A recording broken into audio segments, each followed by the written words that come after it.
اب ایک اور کامن سینس کی بات ہے کہ صحابہ کرام کو جو ائمہ اہل بیت تھے وہ صاحب ایمان مانتے تھے، اور اس کا ایک ثبوت یہ ہے کہ انہوں نے ان کے ناموں پر اپنے بچوں کے نام رکھے اور اپنے نام رکھے۔ مثلا امام زین العابدین رحمۃ اللہ علیہ کی کنیت ابو بکر تھی۔ بحار الانوار جلد نمبر 46 اور صفحہ ہے اس کا 5 کہ ان کی کنیت ابو بکر تھی۔ کنیت اپنی مرضی سے آدمی رکھتا ہے، نام تو چلو مان لیا باپ نے رکھ دیا، کنیت تو اپنی مرضی سے رکھتا ہے نا۔ اب سیدنا علی رضی اللہ تعالیٰ عنہ کے بیٹوں کے نام عمر، عثمان اور ابو بکر تھے۔ ان کی اولاد کا ذکر ہے جہاں پر بحار الانوار جلد نمبر 42 صفحہ 90، تو اس پر جو ان کی اولاد کے نام لکھے ہیں ان میں یہ نام بھی ہیں کہ عمر، عثمان اور ابو بکر۔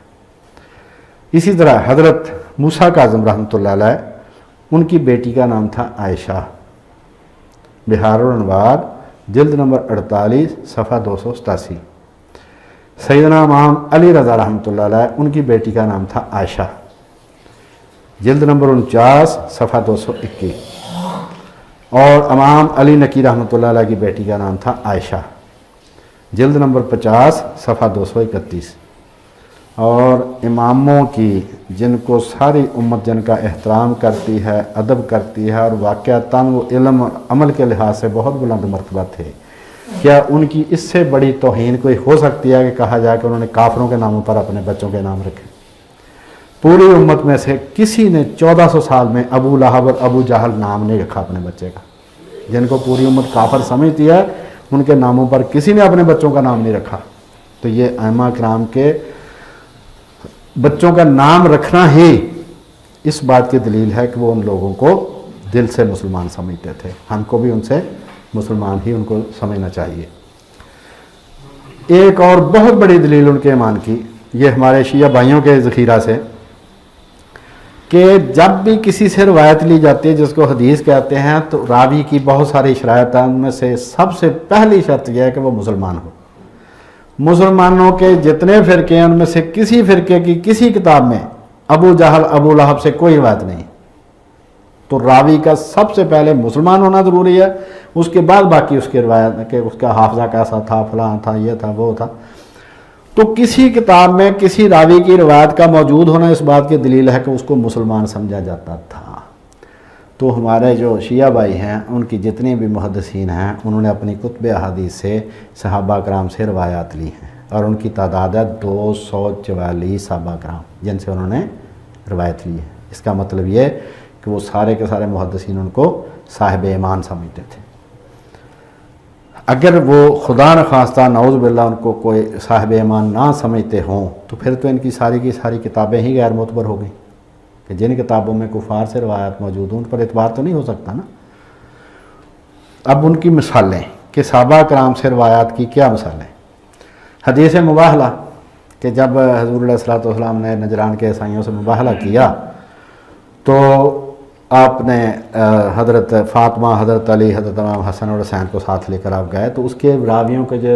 راوی ہیں اس حدیث مباہلہ کے وہ ہیں حضرت عثمان، سعد بن ابی وقاص، طلحہ بن عبید اللہ، زبیر بن عوام، عبد الرحمن بن عوف رضی اللہ تعالیٰ عنہ اجمعین۔ یہ سارے کے سارے عشرہ مبشرہ میں شامل ہیں۔ بحار الانوار جلد نمبر 21 صفحہ 350 روایت نمبر 20۔ امام علی رضا اور امام موسیٰ کاظم دونوں نے سیدہ عائشہ رضی اللہ تعالیٰ عنہ سے روایت کی ہے، اور یہ کتب اربع کی کتاب ہے الاستبصار جلد نمبر 2 صفحہ 85 روایت نمبر 3، اور جلد نمبر 2 صفحہ 88 روایت نمبر 12۔ اور راوی کا مسلمان ہونا ضروری ہے۔ دو امام روایت کر رہے ہیں سیدہ عائشہ سے، امام علی رضا اور امام موسیٰ کاظم۔ اور امام باقر رحمۃ اللہ علیہ نے حضرت طلحہ بن عبید اللہ کے فعل کو بطور دلیل پیش کیا ہے۔ مطلب یہ کہ کسی مسئلے میں، فقہی مسئلے میں انہوں نے جو کیا تھا، انہوں نے کہا کہ فلاں صحابی نے یہ کام کیا لہذا یہ جائز ہے، اور یہ ہے تہذیب الاحکام جو کتب اربع میں سے ایک کتاب ہے، اس کی جلد نمبر 7 ہے، صفحہ 298 روایت نمبر 4 اور 5 ہے۔ اسی طرح حضرت ابو بکر عمر، علی، عبداللہ بن عباس رضوان اللہ علیہم اجمعین، ان کا فجر میں قنوت پڑھنا بطور دلیل پیش کیا گیا ہے۔ بہار الانوار جلد نمبر 85 صفحہ 200۔ مطلب یہ کہ اگر وہ مسلمان نہیں تھے تو پھر ان کا فعل ہمارے لیے کیسے دلیل بن سکتا ہے؟ اور سب سے بڑھ کر امیر معاویہ سے روایت لی گئی ہے، تفسیر المیزان جلد نمبر 3 صفحہ 434 ہے، اور حضرت عمرو بن العاص ان سے بھی روایت لی گئی ہے، یہ بھی اسی صفحے پر ہے۔ اور یہ تفسیر المیزان جو ہے محمد حسین طباطبائی تہران یونیورسٹی کے پروفیسر تھے، 50s کے قریب وہاں پر پروفیسر تھے، اور آج کل ایران میں اور پوری دنیا میں ان کی تفسیر المیزان فی تفسیر القرآن کو بہت مقام حاصل ہے، 20 جلدوں میں ہے، اور ان سب کو جو جتنی بھی تفسیریں ان میں سے ان کو بہت زیادہ اہمیت دی جا رہی ہے، کیونکہ یہ یونیورسٹی کے پروفیسر تھے اور وہاں پر ان کی جو غیر مسلم جو وہاں پر پروفیسر تھے ان کے ساتھ مناظرے بھی ان کے ہوتے تھے، لہٰذا ان کی تفسیر کو بہت زیادہ اہمیت حاصل ہے۔ تو اس کی تیسری جلد میں صفحہ 434 پر انہوں نے امیر معاویہ سے بھی روایت لی ہے اور عمرو بن العاص سے بھی روایت لی ہے۔ تو یہ اس بات کا ثبوت ہے کہ وہ ان کو مسلمان سمجھتے تھے۔ عبداللہ بن مسعود سے بھی روایت لی ہے انہوں نے، بہار الانوار جلد نمبر 5 صفحہ 325 اور روایت نمبر 13۔ سیدنا انس رضی اللہ تعالیٰ عنہ سے روایت لی ہے، بہار الانوار جلد نمبر 5 صفحہ 283 روایت نمبر 3۔ حضرت ابو ہریرہ ان سے روایت لیا، بہار الانوار کی جلد نمبر 6 صفحہ 310 اور روایت نمبر 6 ہے۔ حضرت ابو ہریرہ سے ہی جلد نمبر 14 اور صفحہ 195 روایت نمبر 2، انہی سے جلد نمبر 94 صفحہ 86-87 روایت نمبر 6، انہی سے جلد نمبر 97 صفحہ 110 روایت نمبر 1، اور حضرت طلحہ جو عشرہ مبشرہ میں شامل ہیں ان سے جلد نمبر 94 صفحہ 86 پر روایت ہے۔ سیدہ عائشہ سے بہار الانوار کی جلد نمبر 97 صفحہ 84 روایت نمبر 56، اور سیدہ عائشہ سے ہی اسی کی جلد نمبر 97 صفحہ 90 روایت نمبر 17، اور سیدہ عائشہ سے ہی جلد نمبر 97 صفحہ 122 روایت نمبر 2، ان سے روایت ہے۔ اور کعب احبار سے بھی روایت لی ہے، بہار الانوار جلد نمبر 92 صفحہ 356۔ اور ایک حوالہ دے کے پھر اس کو اگلے جو میں انشاءاللہ باقی بات کریں گے کہ ڈاکٹر محسن نقوی کراچی میں ہیں،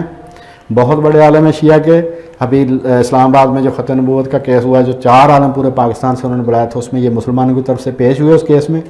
اور انہوں نے ایک کتاب لکھی ہے مکتب اہل بیت میں علوم حدیث کا ارتقاء۔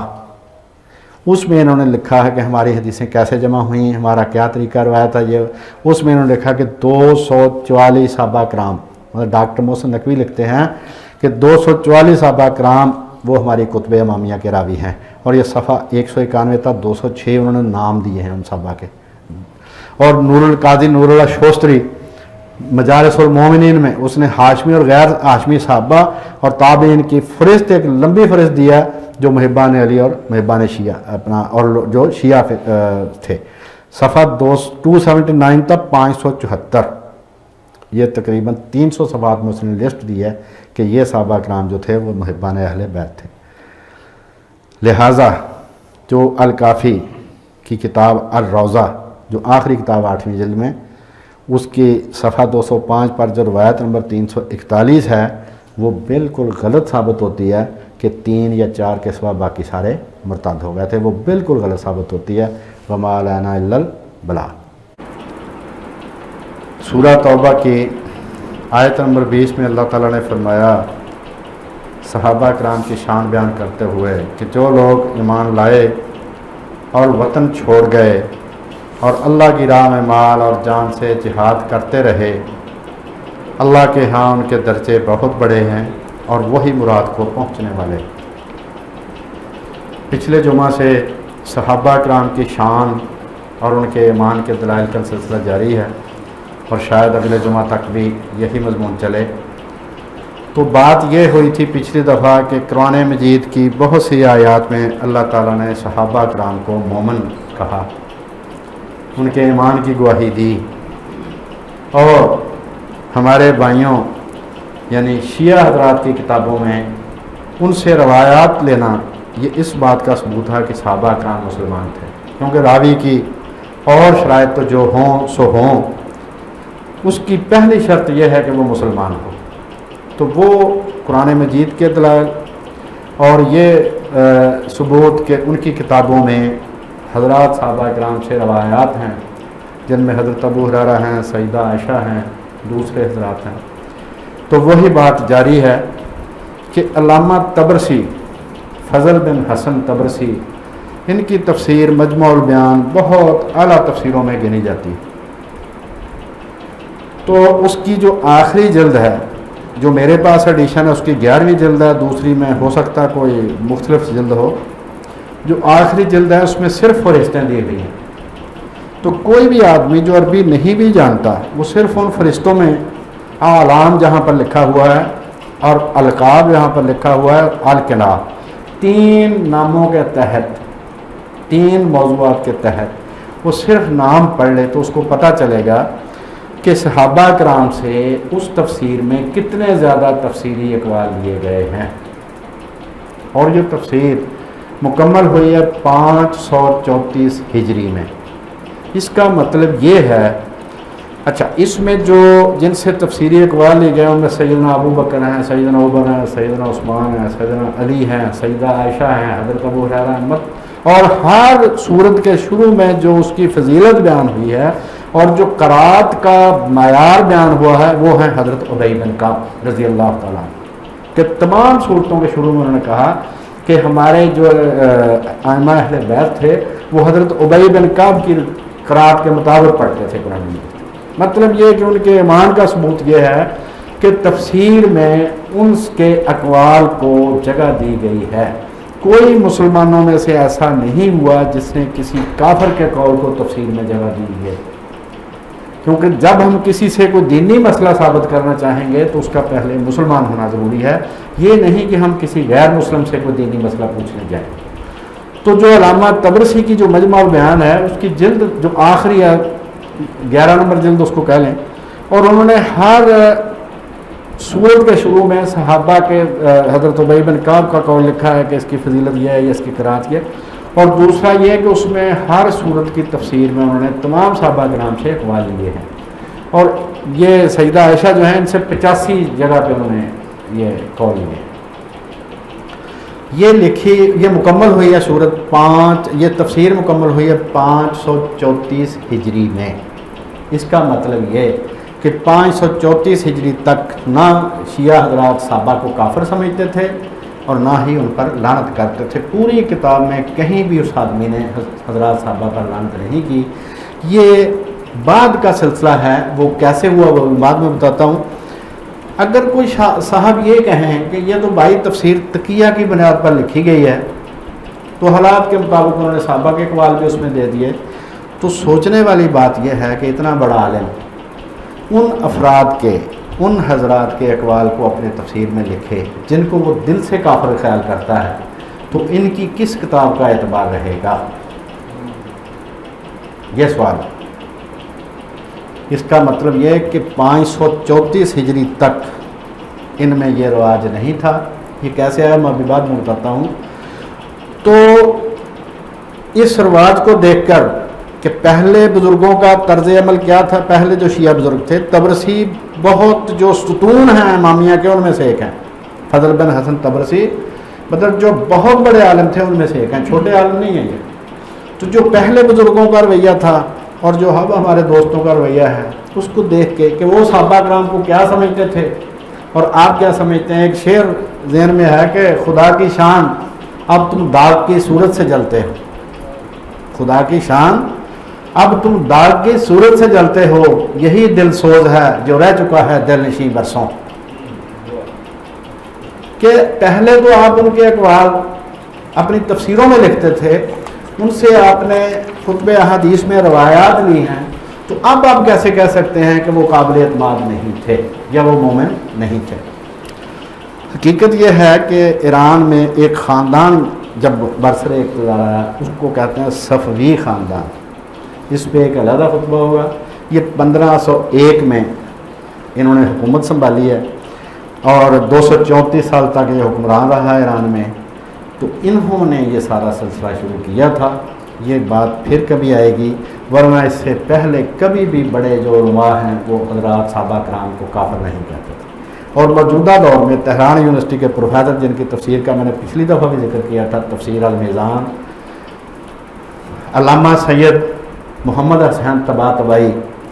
انہوں نے اپنی تفسیر میں ان سے بھی زیادہ اقوال دیے ہیں صحابہ کرام میں، اور ان صحابہ کرام میں حضرت امیر معاویہ بھی شامل ہیں اور حضرت عمرو بن العاص بھی شامل ہیں۔ تو ان پر جو مطلب ان کے اقوال، ان کے ساتھ یہ طرز عمل اور پھر ان کے خلاف بات کرنا، تو محسن نقوی کا ہی ایک شعر ہے کہ تو کون ہے اور کیا ہے تیرا بندے کبابی، لوگوں نے تو مریم پہ بھی الزام تراشے۔ الزام لگانے کی کیا بات ہے، وہ تو حضرت مریم پر بھی لگائے لوگوں نے۔ اب جو اس سے اگلا موضوع ہے وہ یہ ہے کہ حضرات صحابہ کرام کے ساتھ ساتھ تمام کی تمام ازواج مطہرات بھی مومن تھیں، اور یہ آپ سے میں نے پچھلی دفعہ بھی عرض کیا تھا کہ حوالہ صرف اور صرف شیعہ حضرات کا ہوگا، اہل سنت کا کوئی حوالہ نہیں ہوگا، نہ پچھلی دفعہ نہ اس دفعہ نہ آئندہ۔ علامہ باقر مجلسی نے تمام امہات المومنین کو مومن قرار دیتے ہوئے لکھا ہے، اب میں اس کی عبارت پڑھنے لگا، کفار سے نکاح مسلمان کے لیے جائز نہیں، جیسا کہ قرآن مجید کی سورۃ بقرہ کی آیت نمبر 221 اور سورہ الممتحنہ کی آیت نمبر 10 میں منع فرمایا گیا ہے کہ کافروں سے نکاح نہیں کرنا۔ ہمارے بعض علماء نے یعنی شیعہ علماء نے اسے جائز کہا ہے، اور اہل سنت کے علماء کی ایک جماعت کا بھی یہی مذہب ہے، مگر ہمارے نزدیک یہ حرام ہے۔ علامہ باقر مجلسی کہتے ہیں کہ میرے نزدیک یہ حرام ہے کہ کافر سے نکاح نہیں ہو سکتا مسلمان مرد کا کسی کافر عورت سے، مگر ہمارے نزدیک یہ حرام ہے۔ اور نبی صلی اللہ علیہ وآلہ وسلم کے حق میں تو کافر عورتوں سے نکاح بطریق اولا ثابت ہے، اگر عام آدمی کے لیے حرام ہے تو حضور تو بالکل نہیں کریں گے نا۔ اس کی دلیل انہوں نے دی ہے علامہ باقر مجلسی نے، اور علامہ باقر مجلسی کی حیثیت یہ 1111 ہجری میں فوت ہوئے ہیں، ان کی حیثیت ہم مجدد کی سمجھیں کہ مجدد مذہب شیعہ، ان کی صرف ایک کتاب بحار الانوار 110 جلدوں میں، اور باقی کتابیں اس کے علاوہ، بہت بڑے تھام تھے یہ صفوی گورنمنٹ کے۔ اور اس کی دلیل کیا دی ہے کہ سب ازواج مطہرات مومنہ تھیں۔ علامہ صاحب نے ایک روایت کا حوالہ دیا جس میں حضور سے منسوب ہے کہ اس دنیا میں میری بیویاں آخرت میں بھی میری بیویاں ہیں، وہ جنت میں بھی میری بیویاں ہوں گی، لہذا، اور علامہ صاحب لکھتے ہیں کہ جنت کافروں پر حرام ہے۔ اس سے ثابت ہوا کہ تمام کے تمام ازواج مطہرات مومن تھیں۔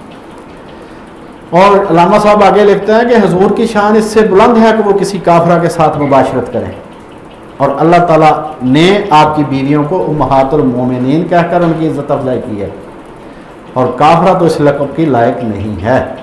کیونکہ یہ مرتبہ بلند ہے، اور خدا تعالیٰ نے فرمایا ہے کہ مشرک ناپاک ہیں، جیسا کہ سورۃ توبہ کے 28 نمبر آیت میں وہ کہتے ہیں کہ یہ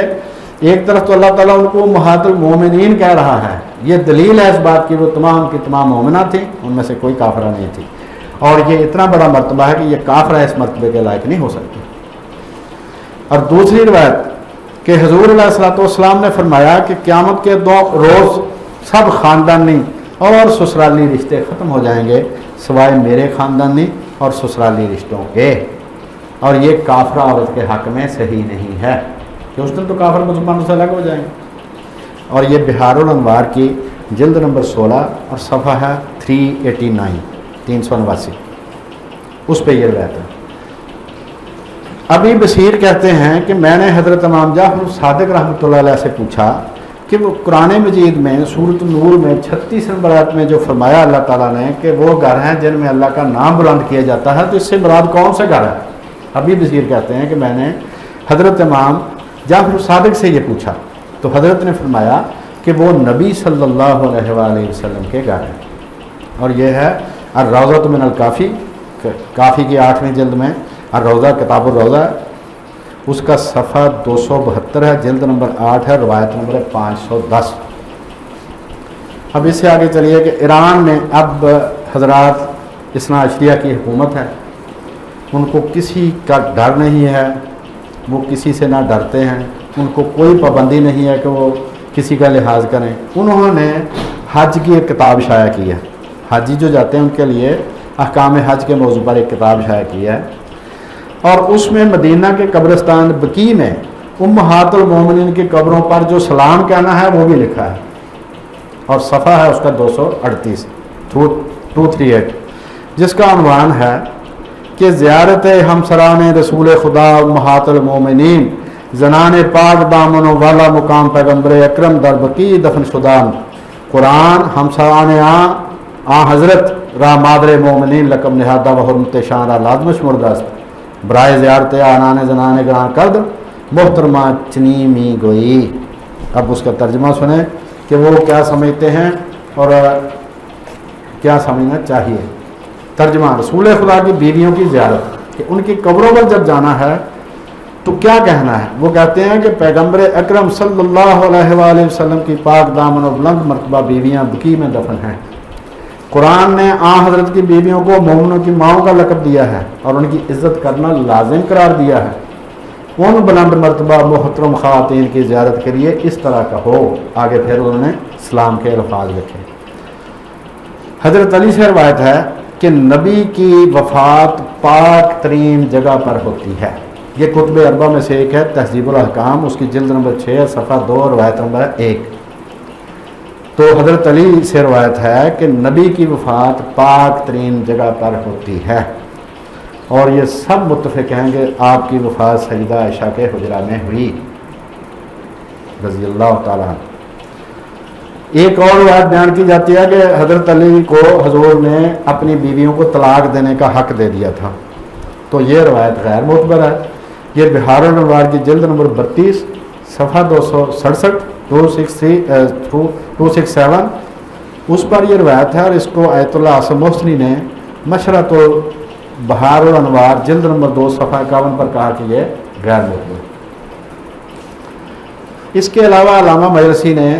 ازواج مطہرات کو امہات المومنین کہہ کر ان پر سلام پیش کیا. یہ ہے بہار الانوار جلد نمبر 100 ہے، صفحہ 189 ہے اور روایت نمبر ہے 11. اور یہ علامہ مجلسی نے بہار الانوار کی جلد نمبر 16 صفحہ 385 اور 386 پر لکھا ہے کہ جب سورۃ احزاب کی آیت نمبر 28 کے مطابق حضور علیہ الصلوۃ والسلام کو اللہ تعالیٰ نے یہ کہا کہ آپ اپنی بیویوں کو اختیار دے دیں کہ وہ اللہ، رسول اور آخرت میں یا دنیا میں سے کسی ایک کو اختیار کر لیں، تو وہ اللہ، رسول اور آخرت کو اختیار کرنا چاہتی ہیں یا دنیا کو اختیار کرنا چاہتی ہیں. تو یہ علامہ صاحب لکھتے ہیں بہار الانوار کی جلد نمبر 16 میں تو سجدہ عائشہ نے اللہ، رسول اور آخرت کو اختیار کیا. یہ علامہ مجلسی لکھ رہے ہیں. حضرت امام جعفر صادق حضرت علی رضی اللہ تعالیٰ عنہ سے روایت کرتے ہیں کہ حضرت علی نے فرمایا اپنے نبی کے اصحاب کو گالی مت دو. یہ ہے بہار الانوار جلد نمبر 22 صفحہ 306 روایت نمبر ہے 4. حضرت امام جعفر صادق رسول اللہ صلی اللہ علیہ وآلہ وسلم سے روایت کرتے ہیں کہ جہاں میری سنت نہ ہو صحابی کا قول لے لو. تم میں میرے صحابہ ستاروں کی مانند ہیں، ان میں سے جس کی پیروی کرو گے ہدایت پالو گے، اور میرے صحابہ کا اختلاف تمہارے لیے رحمت ہے. بہار الانوار جلد نمبر 22 صفحہ 307 اور جلد نمبر 28 صفحہ 19 روایت نمبر 26. اب تمام صحابہ کرام کے بارے میں حضرت امام جعفر کیا کہتے ہیں کہ صحابہ میں سے کوئی بھی بد عقیدہ نہیں تھا. حضرت امام جعفر سے روایت ہے رحمۃ اللہ علیہ کہ مدینہ میں صحابہ کی تعداد 12,000، مکہ میں 2,000 اور فتح مکہ کے دن مسلمان ہونے والے 2,000 تھے، مگر ان میں سے کوئی بھی بد عقیدہ نہیں تھا. بہار الانوار جلد نمبر 22 ہے، صفحہ 305 اور روایت نمبر 2 ہے. اب فتح مکہ کے دن جو مسلمان ہوئے ہیں ان میں آپ کو بھی معلوم ہے کہ اس میں حضرت امیر معاویہ بھی تھے، حضرت ابو سفیان بھی تھے. مطلب انہوں نے کہا امام جعفر صادق نے کہ ان سب میں کوئی بھی بد عقیدہ نہیں تھا. تمام صحابہ کی شان بیان کرتے ہوئے علامہ مجلسی نے پورا ایک باب لکھا ہے جس میں 19 روایات صحابہ کی شان میں بیان کی ہے، اور یہ باب ہے بہار الانوار جلد نمبر 22 صفحہ 301 تا 313 باب نمبر 8. 19 روایات ہیں جن میں اس نے صحابہ کی شان، تمام مہاجرین شان کی بیان کی. اب حضرت ابو بکر نے حضور علیہ الصلوۃ والسلام کے بعد جو جہاد کیے ان کے بارے میں علامہ باقر مجلسی جو روایت لائے ہیں وہ بھی سنیں کہ حضور کی علیہ الصلوۃ والسلام کی وفات کے بعد جب لوگوں نے نماز اور زکوٰۃ سے انکار کر دیا تو ابو بکر نے کہا، یہ ساری بات یہ ان روایات سے میں پڑھ رہا ہوں، یہ میرے الفاظ نہیں روایات کے الفاظ ہیں، کہ حضور صلی اللہ علیہ وآلہ وسلم کی وفات کے بعد